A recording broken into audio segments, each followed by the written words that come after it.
What's going on, guys? It's Nick here, back with another video. Didn't think I'd be recording this video for sure. I thought it would take a little bit longer, but I guess training camp is just starting, so they kind of wanted to make a decision. But I'm surprised it's 0 games for sure. You know, when reports came out that Tyreek Hill was facing a maximum of 4 games, that was the first report that we really heard of how long it could be. Maximum of 4, I was really surprised. You know, there have been players that have been suspended for 4 games, less than 4 games, that there was no evidence. You know, there was absolutely no evidence against them, but the NFL just likes to suspend people when they maybe think something happened. So I was expecting 6 to 8 games. That's honestly what I believed it was going to be. But finding out that it's 0 games is just like mind-numbing. I mean, I know that the NFL has no clue what they're doing. They're just idiots, to be completely honest. But this is just insane. You know, the message that it sends for where their priorities are is unbelievable. You know, but this video is not going to be about how big of a clown Roger Goodell is, because we know it's 10 out of 10. We don't need to discuss that. This video is going to talk about the impact for the Chiefs for fantasy, right? Because this just changes everything. You know, beginning of the summer, we thought full season. This dude is going to be gone for the season. We've got just this monster Travis Kelce. We've got Damian Williams picking up big workload. We've got who knows what's going to happen with, is Sammy Watkins finally going to break out? That's what we were thinking. But now they get a guy who just finishes the wide receiver 1. I guess it depends on your format, but I think in most formats he finishes the wide receiver 1 on 87 for a little under 1,500 yards and 14 total touchdowns. And that's pretty good. You know, that he had a really nice season. He gives you sometimes return. They don't always use him for the return, but sometimes return touchdowns. You can get end around touchdowns. You can get receiving touchdowns. I mean, the touchdown projection in this dude's massive. First guy that's going to impact is Kelce. You know, I'll tell you my updated. I just went through when the news came out and I did my full projections for the team again. Ran it through everything. So now all the projections should be set once I upload them to the website. But Kelce's now at 92 receptions, 1,200 yards, 10 touchdowns. Still the tight end 1. Everyone knows that's not going to change. The tight end 1. But it's by less. It's only by 31 half PPR points. So the gap is a little bit less. And Tyreek Hill does now have my top projection among all wide receivers. So I will be moving him up to the wide receiver 1. I don't even know where I had him at right now because it was ridiculous to just like guess where the games were going to be. I think he was probably somewhere in the 20s. But he's my wide receiver 1 now.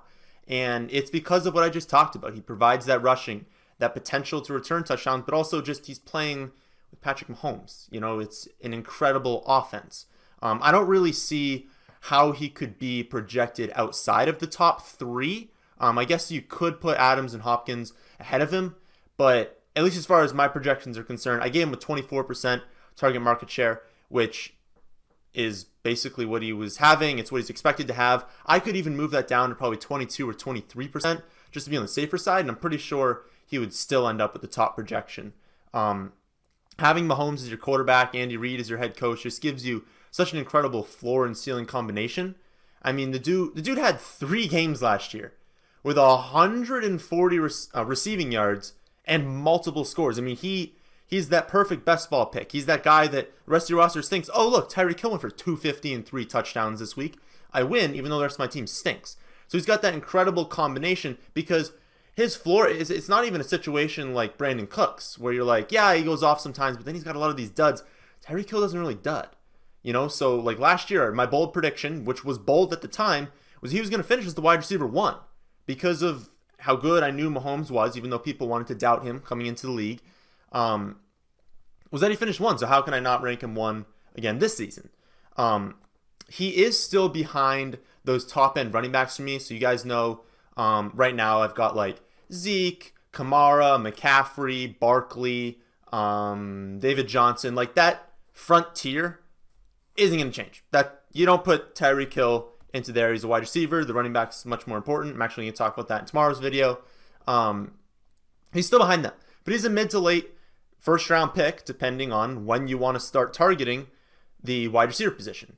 But let's run through everyone else. So Travis Kelce, I said that there was a very real case you could take him in the first round, right? Like not the early first round, but if you're looking in that like later first round, kind of by that turn, you were good to take Travis Kelce because, I mean, I had him at like a 26% target market share before we got this news.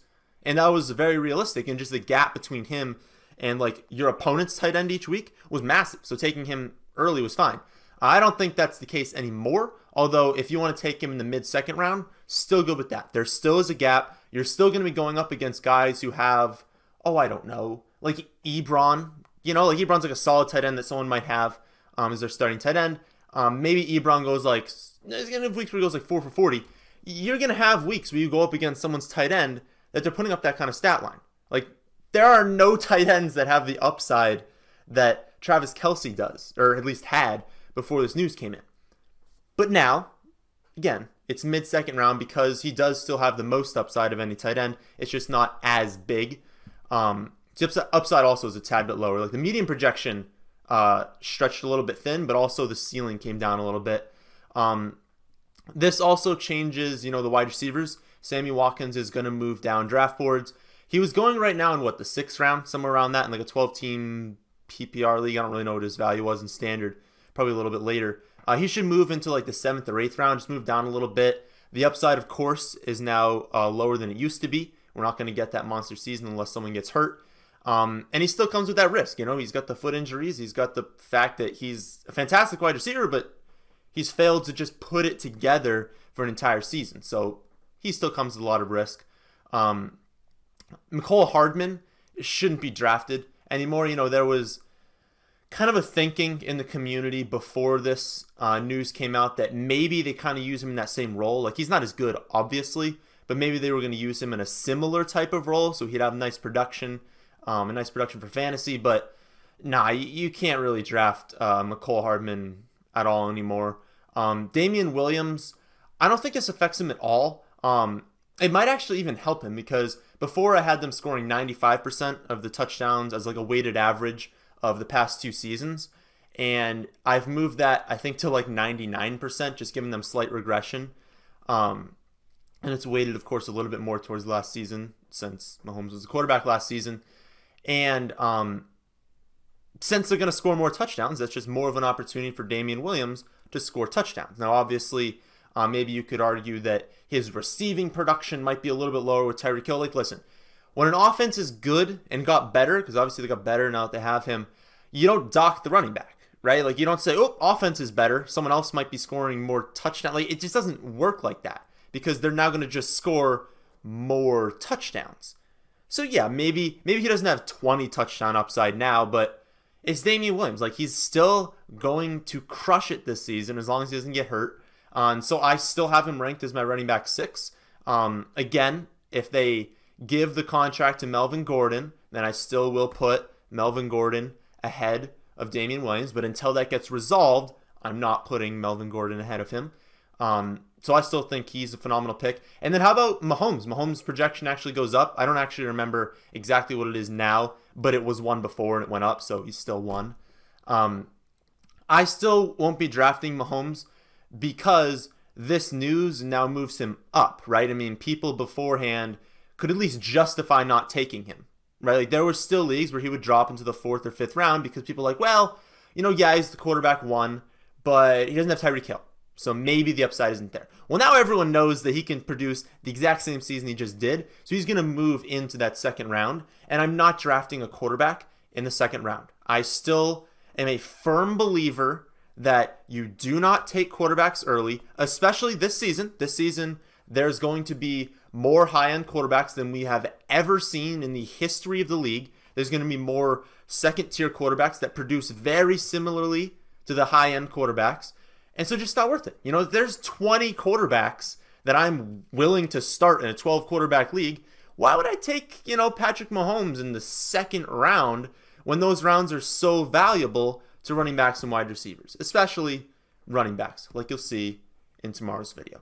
But that's kind of a breakdown of how I see this team. I don't think there's any risk that something else. I mean, they already said no games, right? Like, there's no risk that they're going to be like, never mind after they see because they're going to get a huge reaction. Like, let me tell you, the reaction's not going to be good towards the league, but they can't go back on it. You can't just be like, I didn't know you guys would be upset. Here's 3 games. Like, they're not going to do that. So he should be good to go for the entire season. They're going to start working out a long-term contract for him, talking about the Chiefs. And and he's going to be phenomenal in fantasy unless he gets hurt. So he's my wide receiver 1. Kelce's my tight end 1. Mahomes is my quarterback 1. And Damian Williams is my running back 6. So that is the end of this video.